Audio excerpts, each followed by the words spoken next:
Hey, Guru, everyone. Tiger.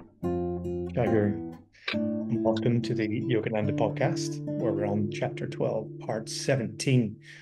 Now we're working through chapter 12 at a pretty good pace. We've still got a few episodes to go.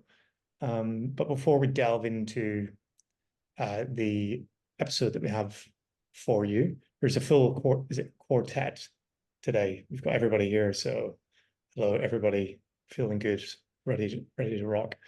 Priyank, you're going to kindly take us through what happened on the previous part. Yes, in the previous section, we had Sri Yukteswar, us getting a bit of insight into his relationship with his mother, and we talked about what that would mean, having an avatar as a son or in the family, which was nice. We also talked about the rules for monastics, which were adapted by Shankara and also Sri Yukteswar and also our Guruji Paramahansa Yogananda. And also Sri Yukteswar being very well informed about all matters and us needing to be well read in life. Awesome. Thanks for that. And for any keen readers that want to follow along, you can start towards the end of the chapter, find the line that says, among the philosophers, professors, lawyers, and scientists.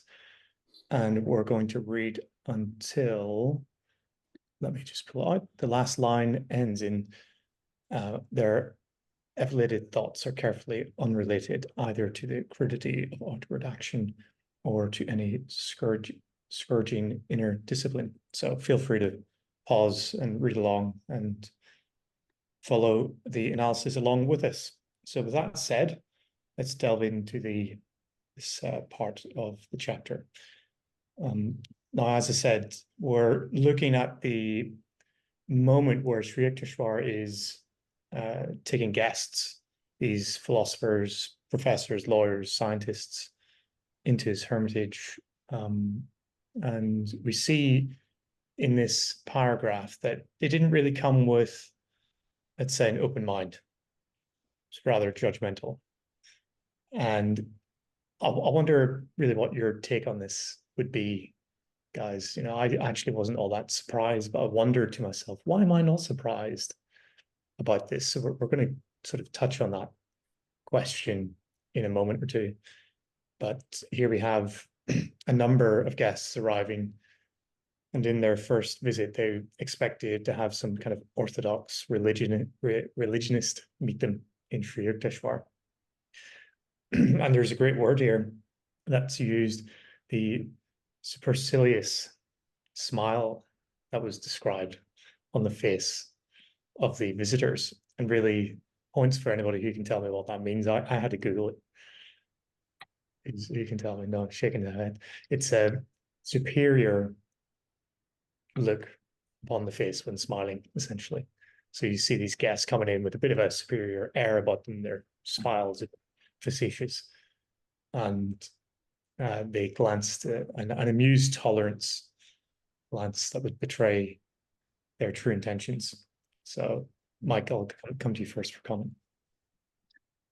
I would say, can you really blame those guys? I mean, what they would probably experience when they go to a lot of those religious events, they would probably, we come out of the Kali Yuga, right? We come out of a time where religion is very dogmatic and doesn't really do a lot of, doesn't concern itself much with scientific research. And scientific research is one of the new things that the Dwapara Yuga brought. And so they have maybe an air of superiority when they come in, and they maybe feel like that religion is a bit outdated and old. But in this case, it's not so, because Sri Yukteswar is a special sadhu. He's of both worlds, to say the least. They were expecting to see a orthodox religionist. For the India context, that's probably one that is very Vedantic, steeped in tradition and parroting Sanskrit shlokas here and there without actual grasp of them or like actually applying them. Often there's a lot of like blind belief, like like scratch beneath the surface of some of these ways of life of some of the swamis, and then they just shake their heads going, that's the way it is, who are you to ask? I've had that before. But as we discovered in the previous episode via Shankara was not one of those, and Sri Yukteswar is not one of those, and our guru is not one of those, and so this is not what they were expecting, shall we say. Indeed, it's also described here as pious platitudes. That was the expectations of the visitors. Yeah, nicely laid out, chaps. I thought that the judgment here, something that we could actually delve into, because it was almost to be expected, really, as you said, Mike, at the time, but even in today's time, over 100 years on, it's still somewhat to be expected, although it is changing. But before we jump into this subject of judgment, Priyank, do you want to comment? With reference to the pious platitudes, do you get the feeling that these visitors, rather than exploring, deep subjects and with a view of transformation or real understanding, they just often people just want reassurance of the way they're kind of living their life, or the decisions they've made, or their own view on life. So they don't really want to challenge their own preconceptions that they've come in with. So I actually labeled this card that we're looking at now as the tire kickers for this reason. Well, my dad would always say, if he was selling a car, or if he was buying a car, selling something, buying something, he would call people tire kickers that just want to come around, look around. They don't really fancy buying anything, but they want to kick the tires and just test it, grumble and ask a couple meaningful questions and move on. And in a spiritual sense, this is kind of what came to mind. People, full credit to them, they're actually there. They're in the presence of an avatar. They've got to have some good karma for that, I would imagine. But yet they kind of fall short of the mark. They don't buy not that Sri Yukteswar selling anything, but they certainly don't go that extra mile. But the question is, why are they there? I feel like, especially in old Christianity, there's this word called God-fearing. And I feel a lot of people, they go to church because they have this feeling that they should, because otherwise bad things might happen to them. The real reason isn't often curiosity about spirituality, but it might more be in the direction of I do this because otherwise so they don't really believe in God, but they also don't know that he doesn't exist, and so they feel like they go there to satisfy this part of their life that they don't really have a strong connection to. Could also be just intellectual stimulation, just on topics that they know are controversial, or like people have got a lot of vested interest in their belief systems, etc. But Chris, when you said tire kickers, I thought that meant that when someone kicking the can down the road, they don't really want to address it now. They're just delaying. That's what I thought it was. But yeah, that's a good one. I like this tire kickers. I might start using this. Yeah. It's probably the ugly cousin of kicking the can down the road. They might be interested in buying a car, but not right now. So they'll kick your tires and then waste your time and leave. But we have a reading from the Bhagavad Gita, chapter 1, verse 27, and it comes under the subject, really, Arjuna's refusal to fight, but within it there's a part on judgment, and I wanted to try to better understand the nature of what we're dealing with here. So I pulled this out. So hopefully you guys think it's applicable as well. Lauren can maybe kick us off with the reading. In every being, there exists a masculine and a feminine nature. The masculine, or positive side, reveals itself as the powers of discrimination, self-control, exacting judgment, qualities that express or respond to reason. The negative or feminine nature consists of feeling, love, sympathy, kindness, mercy, joy. In the ideal being, these two aspects are perfectly balanced. But if reason lacks feeling, it becomes calculating, harsh, judgmental. And if feeling lacks reason, it becomes blind emotion. So maybe this lacking of the feminine energy and balance in our nature is somewhat what these individuals could work on, these philosophers, professors, and lawyers, to exact kindness, have an open mind, and maybe not be so dogmatic in their approach to have this judgment seeping out of them. And so we have Guruji making a comment that that his guru Sri Yukteswar was usually gentle, affable to the guests, and that his welcome was usually charming, cordiality, but he often did not respond this way to the guests. These, as he describes it, inveterate egotists, and he says that they often suffered an invigorating shock. So Sri Yukteswar is described as responding to the visitors with either ice or iron, so either a frigid indifference or a formidable opposition. Very curious, this actually, Priyank, these words used. What was your take? And that is exactly what I was going to ask you guys. I didn't understand.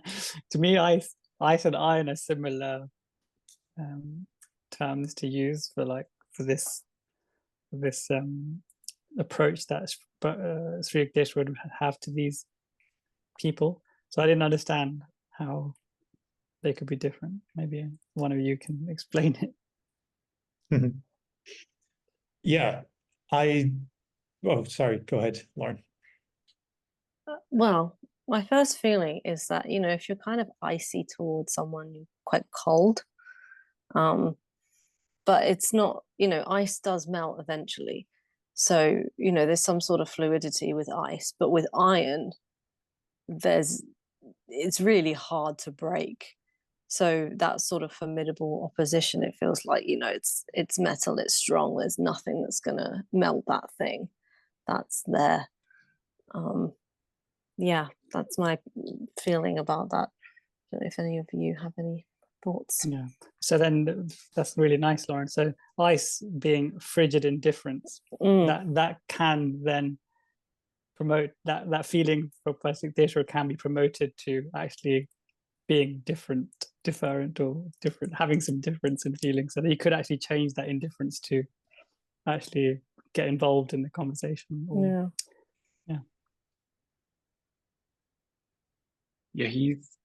I feel Sri Yukteswar's attitude makes perfect sense. He's open to a discussion, and it says there that if visitors got caught up with him into an invigorating conversation, they were then reluctant to depart. But if someone just came in with the wrong attitude, with what we talked about earlier, when they were felt that they are superior, then Sri Yukteswar, he was just trying to ignore them or confronting them on something that, and that could also be a blessing. I think if you are very much stuck in your ways, and then you meet this Swami who challenges you on very important points where you're wrong, and then later you come around, maybe that iron part could also be one where at the end of the day you in the end start appreciating Sri Yukteswar for who he is. Yeah, we see this enacted out in how he responds in many occasions. It's either the silence or it's the sort of the hammer that kind of comes down like iron, bashing the ego of the receptor.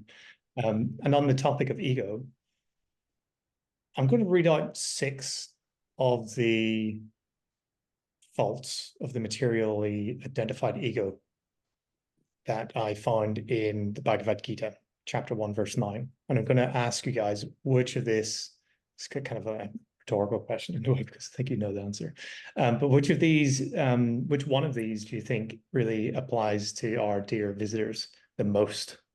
Is it envy, delusion, greed, anger, lust, or pride?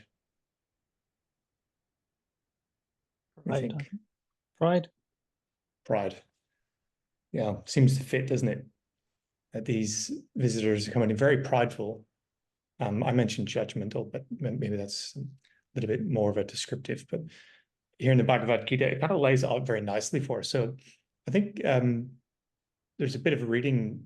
Just we'll touch on this very quickly. And by the way, I'm not going to ask anybody here which one do you think you identify most with yourself. I'll leave you to self-introspect and not advertise that to the world. But yeah, Lauren, could you read out the definition of pride? And there's a lot in the Bhagavad Gita on this, so I just took excerpts again. So if anybody's keen to read it, chapter 1, verse 9. But Lauren, can you read the first bit for us, please?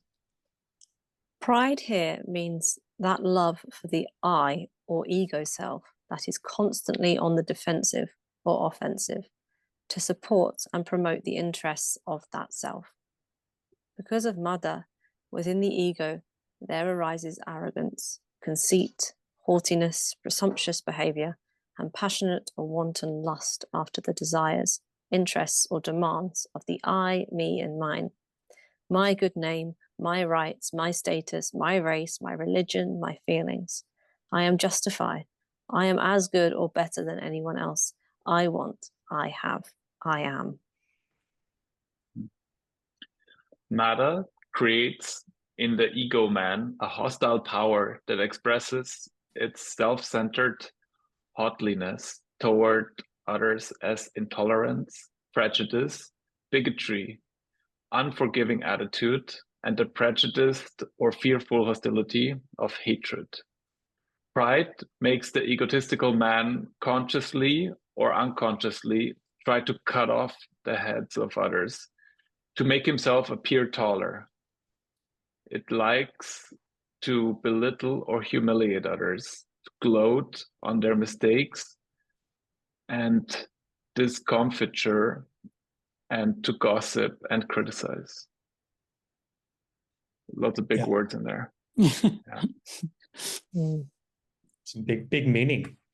When I read it, I was endlessly fascinated, but also it was tough reading that, actually. My ego probably didn't like it much. It was being called up in real time. That's the Bhagavad Gita for you. Really, it's pretty hard going at times. So we'll move on then to the next part. The one particular visitor that we're given the example of is the chemist. And the chemist here once, as Yogananda described, crossed swords with Sri Yukteswar. And that's probably not what you want to do, really, in hindsight. I'm sure we'll come to see. The visitor wouldn't admit the existence of God. And it's a funny example that we're given here, because this is quite common, really, until today. You know, this debate between atheists and people who believe in God. This is really the number one thing that comes to the fore pretty quickly. So the visitor, this chemist, says really that we have failed to sorry, forgive me, that Sri Yukteswar was saying, Mukunda was saying that in as much as the science has devised no means of detecting God, was what the chemist was thrusting towards Sri Yukteswar. And Sri Yukteswar says, so you have inexplicably failed to isolate the supreme power in your test tubes.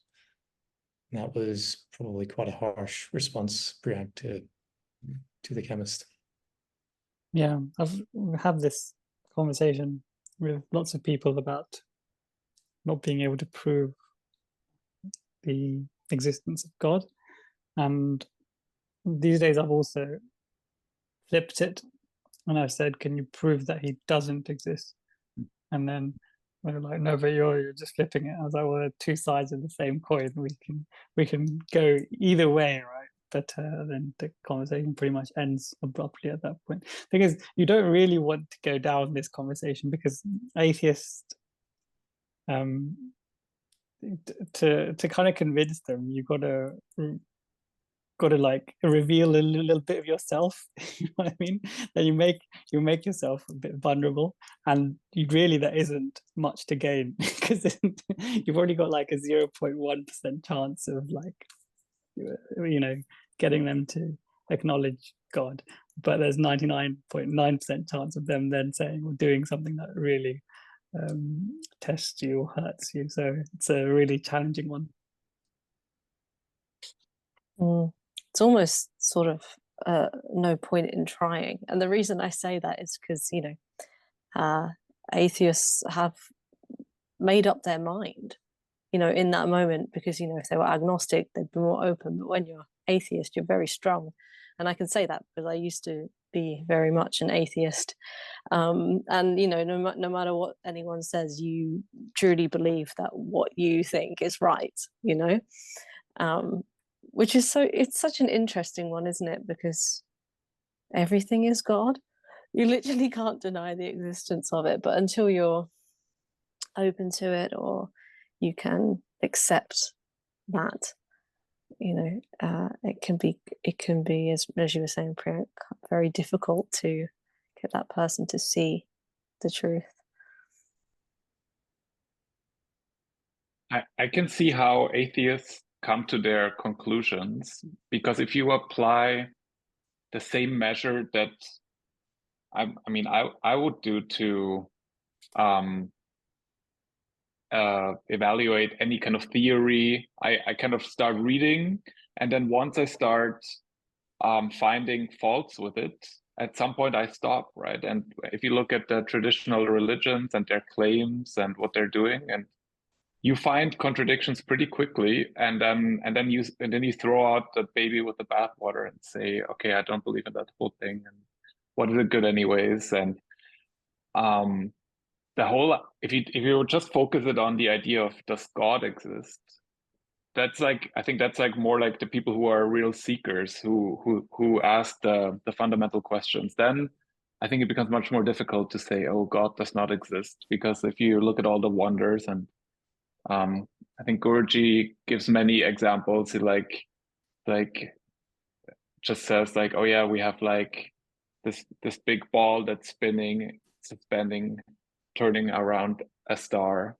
Who did all this? Like, the idea that all of this it's just an accident is ridiculous if you think about it. But if you just apply our common sense ways to evaluate theories and look at old religions, then I can see why people poke holes into them and then say they're atheists. Yeah, when I once had this conversation recently, he was saying that he's really open-minded, but then saying that you need to prove that he exists to me for me to believe. And in my mind, I think that's not really being open-minded. Open-minded should be, okay, I don't know that he exists, so I'm not going to invest my whole life into something that I don't know. Not, you prove it and then I'll do it, right?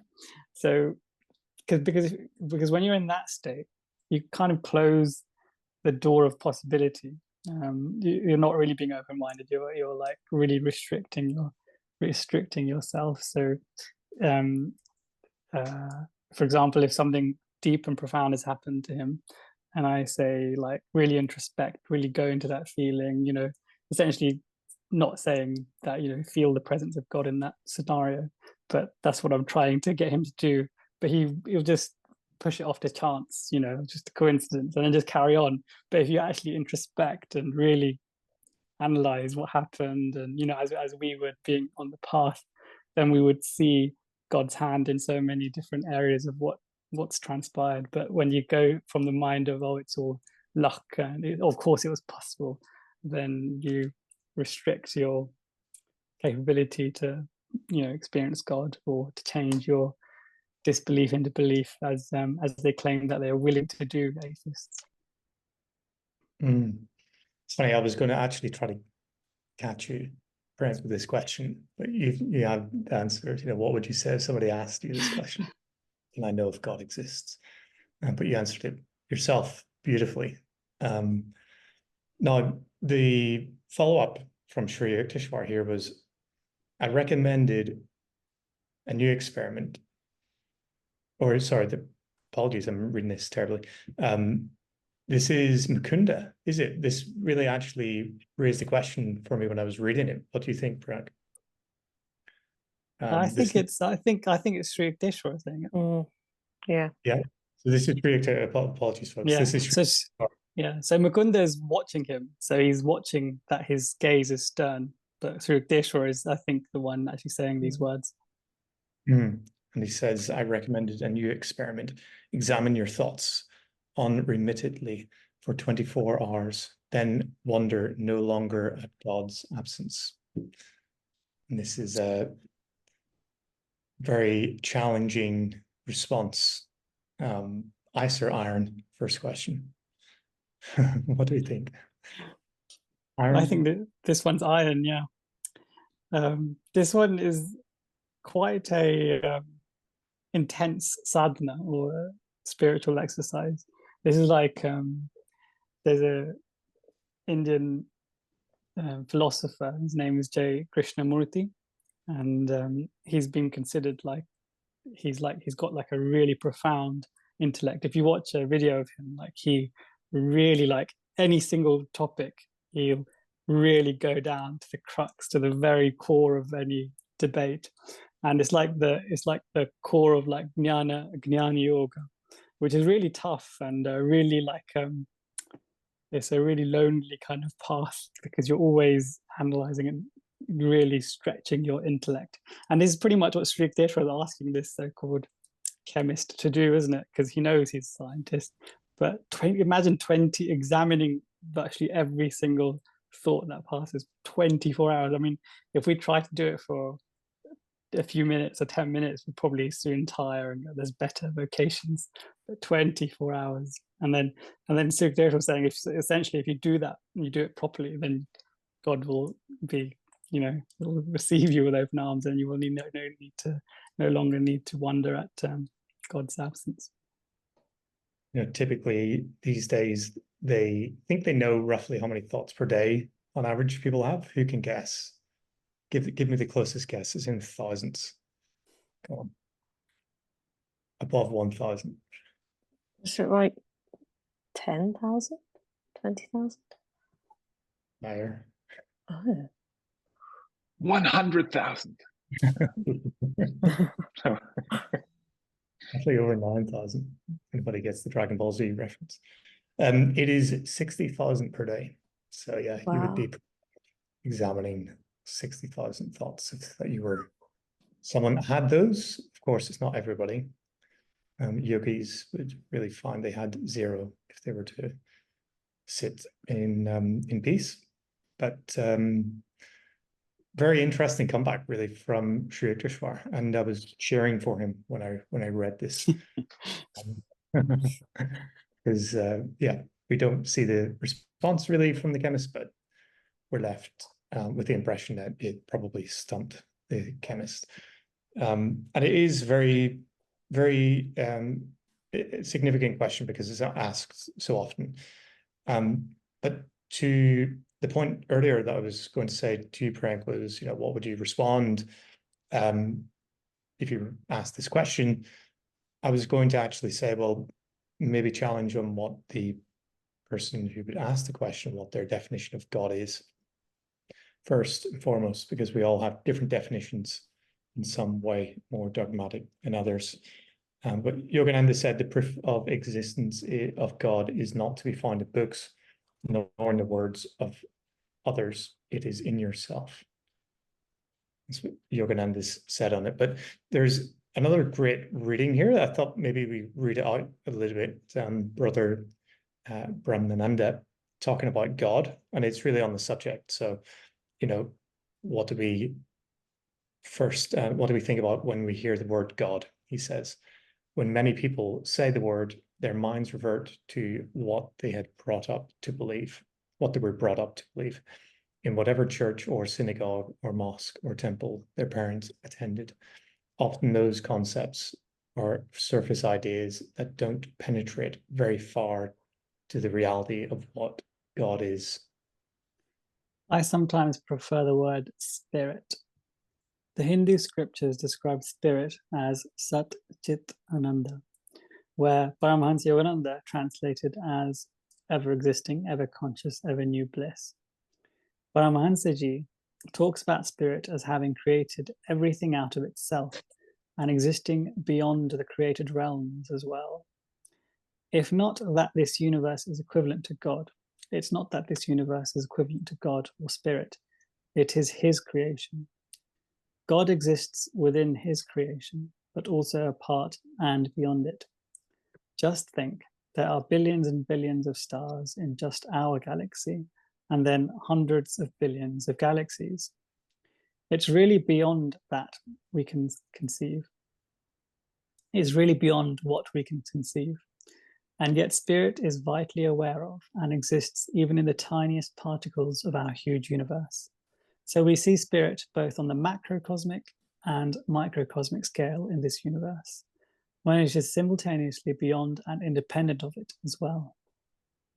So when we talk about God or spirit, we are talking about this incredible, self-aware, blissful consciousness that is everywhere, including within our own selves. Many people may not have been exposed to this conception of God, but when you think of God in this way, when you think of God this way, as this universally alert, all-pervading consciousness, it makes a difference in the way you relate to the divine. Paramahansa Ji taught us to begin our prayers with the following invocation: Father, Mother, Friend, Beloved God. He told us that spirit can be thought of as personal, as our Father, Mother, Friend, Beloved, or impersonal, the divine light, love, pure spirit, etc. He said that spirit is very humble and is most willing to relate to devotees in whatever ways they might prefer.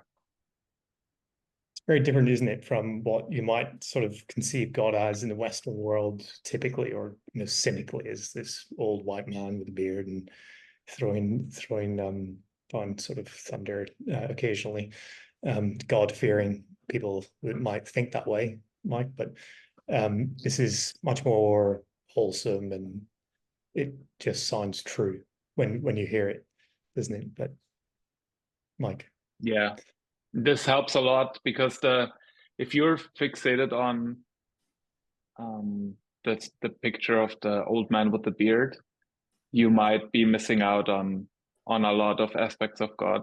And everyone is different. I think everyone prefers a different way how to imagine God, what is the easiest way to relate to God is the best way, right? Because then he feels the closest.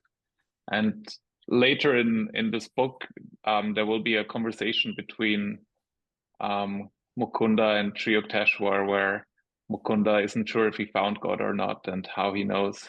And they will talk about the ways of how God manifests.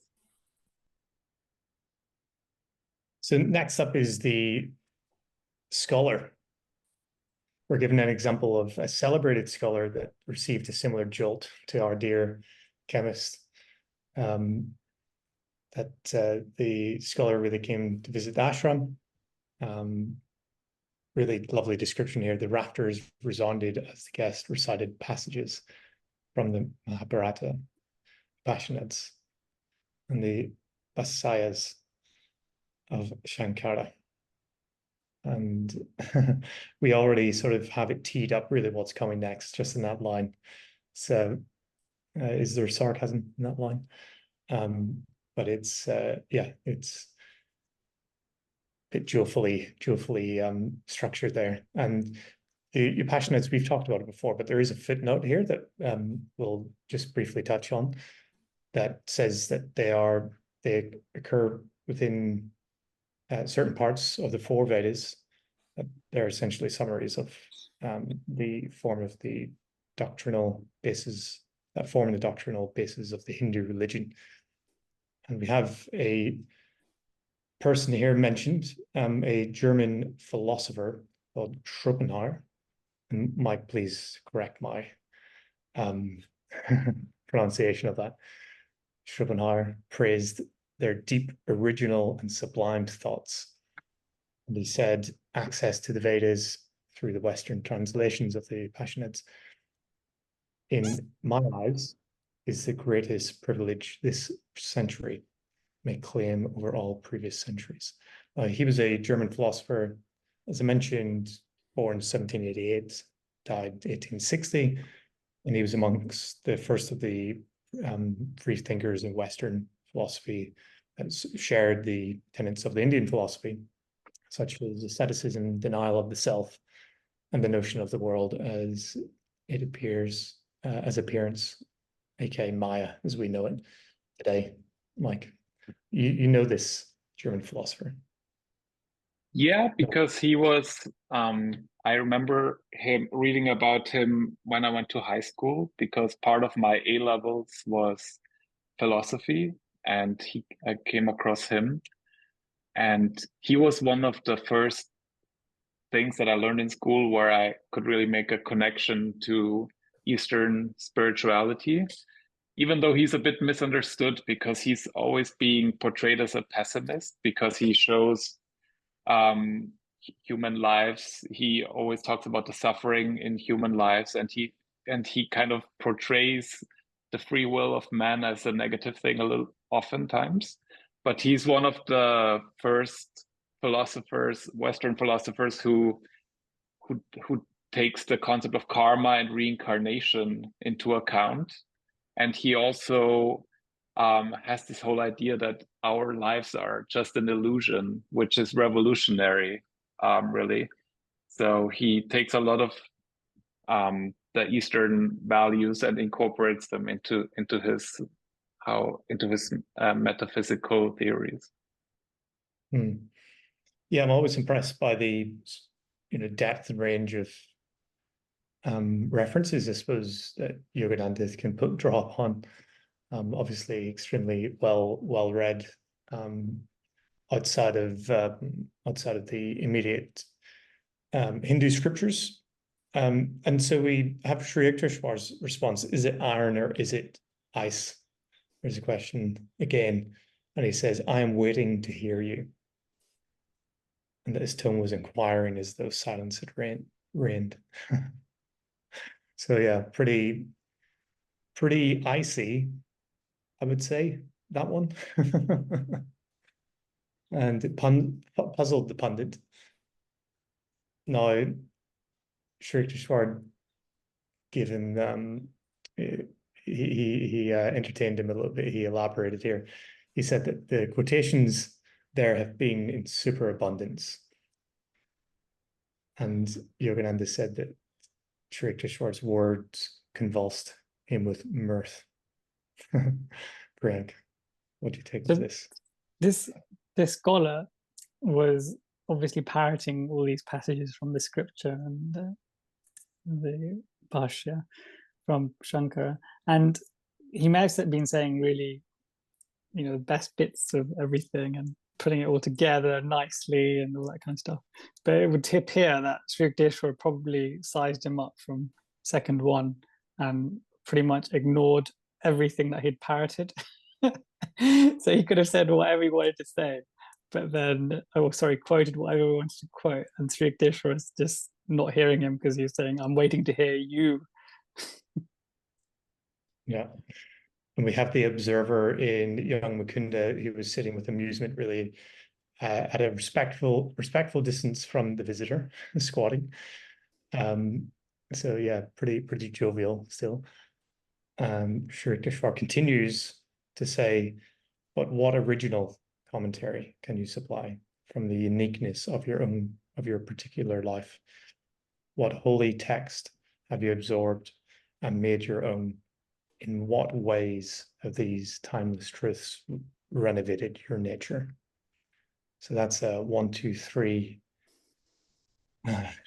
punch sort of lines of questions there per scholar. Greg. Yeah, 3 very probing questions, aren't they? Really getting to the core of the flaws in the poor scholar's psyche, because I'm sure thought he was doing a fun. He may have even prepared for this meeting, or he's probably like parroted these diatribes like many times. But it must have been really tough to every single one of those points must have been like one blow and then another blow, another blow, and then it's like and the following question is a rhetorical one, isn't it? The one where he goes, in what ways in what ways have these timeless truths renovated your nature? This is beautiful because it's also a message to the reader, because oftentimes we see all those teachings from the Bhagavad Gita or from Yogananda's writings, and it's a reminder that memorizing them is not the thing we need to do with them, but putting them into practice in our own lives. And it's like when you're like a craftsman and you have this toolbox and you've never used a single one of your tools. That's kind of how it seems like. I did make me introspect a bit, actually, because I'm also sometimes like to quote scripture just as much as this poor scholar's done. And I dedicate quite a lot of my time to reading, like especially the Bhagavad Gita and other of Guruji's works. And my memory is not great. So like, I might think I know it today, but in a few days I've pretty much forgotten what was read. It might be in some marrow of my subconscious, but it's not great. But I'm really like religiously trying to finish some of these texts. But really, I should take heed from what's written here. It's not really about finishing and memorizing, but applying it, of course. Not that I was going to accuse you of that, Priyank, but I was going to ask you, what would you say, Priyank, if you were asked these very questions? How would we? You'd see a small Priyank-shaped ball in the corner of the room, never to rise again. A ship, Priyank ship at the wall. Yeah, I mean they're pretty introspective. Like they drive introspection, of the mind. And whenever I read them, I thought, wow, I think I would crumble as well if I was asked any one of these questions. Really, definitely challenges the reader at the same time, which I think could that be the purpose really of the example that we're given? Like, why are we given any of these examples? Is it to challenge ourselves? Like we can kind of live precariously through the scholar, through the chemist here, and think, right, we need to, or I need to pick up bring my A game. Like, I think just having humility before the scriptures goes a long way already.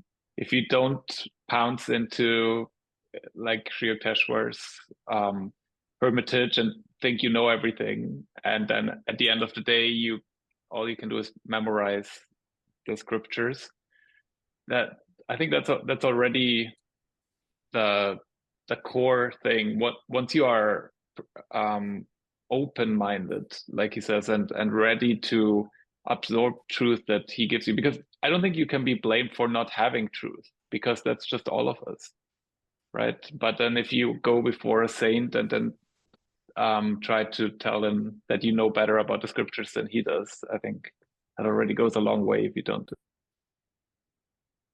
Yeah, and per scholar gets a final blow. And it's quite sweet, really, that follows up. Sri Yukteswar finally asks him, "Are you content to be a hollow Victrola, mechanically repeating the words of other men?" And that is the final nail in the coffin of our dear scholar, because you could picture him throwing his hands up or something. When he says this, he says, "I give up." The scholar's charging was comical.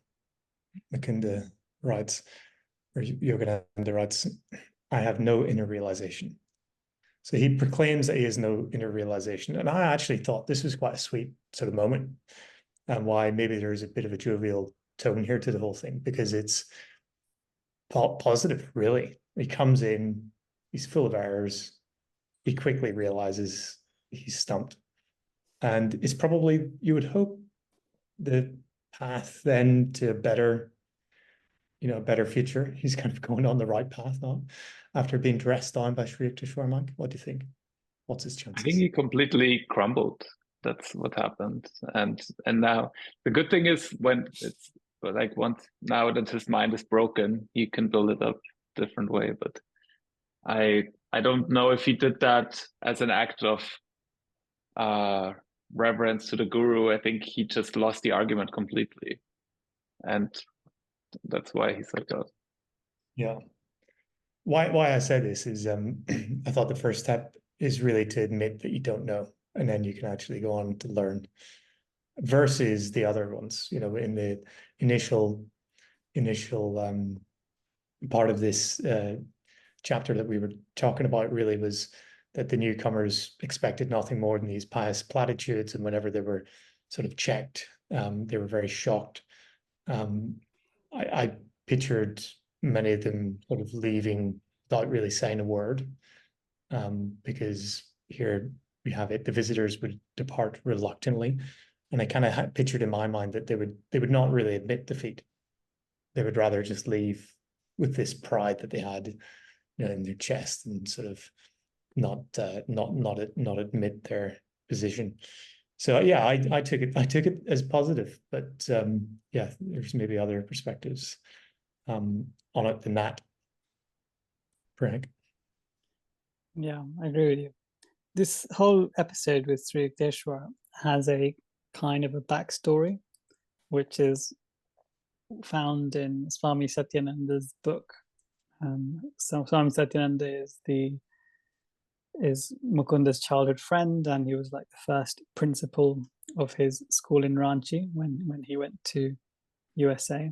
And he writes a biography about Swami Sri Yukteswar, and he says in it, incidents such as this, but probably was a decade preceding this moment. So it kind of builds up why Sri Yukteswar has become kind of this way. So this was this was in Banaras, Varanasi, where, as we know, Sri Yukteswar's mother lived, and also Lady Mahashai's home is, who he used to, even after Lady Mahashai passed, he used to go and visit there. And so he was also very, renowned in the area, and the local college, the Sanskrit college, the teachers would know him and would invite him to speak and all that kind of stuff. So there's a very cool section, Mike, if you want to start us off in the comments section, where I've got us started, which relates a similar incident, but maybe a decade beforehand. Another German gentleman, yeah. The German gentleman arrived at the Sanskrit college for the meeting with the principal. As previously arranged, Swamiji Sri Yukteswar was also present to greet them, after which everyone sat down and the scriptural discussion commenced.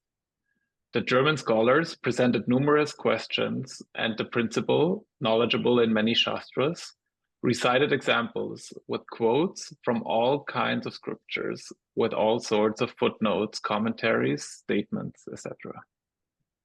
Listening with deep attention, the German students from time to time would say, "We have studied these words and footnotes, but we have come here especially seeking the experience of the heart, or the essence of these things. Please help us to understand the true inner meaning of these priceless sayings and realizations of these great beings." No matter how much the respected scholarly principal lectured on the many scriptures, the foreign student scholars, questioning and energetically enthusiastic, could not be satisfied in their hearts, and again said, "We are fascinated by the illustrious scriptural statements, but the deep significance of the Shastras that we seek to absorb in our hearts, we don't seem to be achieving that." After the lengthy discussion that day, the principal set an appointment for another day. After appropriate salutations to the principal Mahasaya, the discussions began the next day. In the same manner. He stupefied the listeners by his explanations, using the statements and deductions of indigenous and foreign sages. The discourse was filled with gravity. The German scholar students were also stunned by the entire Shastra ocean, but the entire Shastra ocean ultimately did not satisfy them.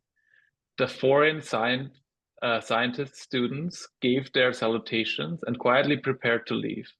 Swami Sri Yukteswar, quietly observing and saddened by all of this, followed to help them board their vehicle. Upon their departure, the sullen German scholars asked him, "Is there no sadhaka or scholar in this sacred land of sages that can grant us a little illumination through direct experience and have us comprehend the essence of these incredible treatises? Regardless, being embarrassed at witnessing the tarnished pride of his country in the present day, India's child, Swami Sri Yukteswar, remembered India's eternal and luminous glory and succinctly answered, "Of course there are, but they somewhat live in secrecy." Mm-hmm. So he would have experienced this many, many times, and I think he's at some point made up his mind not to entertain them, as it were. This was a decade before this incident, when he was just establishing his ashram and all that kind of stuff. Mm-hmm. Yeah, it is for true seekers. I'm sure the answer will be given, but not if they've had their mind made up themselves, Lauren, as you said. So moving on to the next part, spiritual coma. Now, this is a very funny line, I thought, that Yogananda said that for the first time, perhaps, he understood that discerning placement of a comma does not atone for spiritual coma. And this is our dear scholar that he's referring to. So defining, the difference really between the knowledge of a book and experience. Priyank? Comma, the placement of a comma or the emphasis of word can change the entire meaning of the sentence. I always remember when I had my first induction into being a reader at the center. One of the notes was just to read this line, "I am spirit," but place the emphasis on each of the words separately. So you can say, "I am spirit," or you can say, "I am spirit," or you can say, "I am spirit." And each of those three different ways of saying the same three words has quite a different meaning. And this is the impression I got when this comment of the discerning placement of a comma does not atone for a spiritual coma.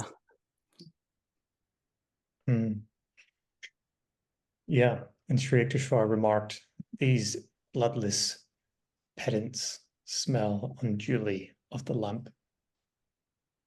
Now, who else had to actually search what this means?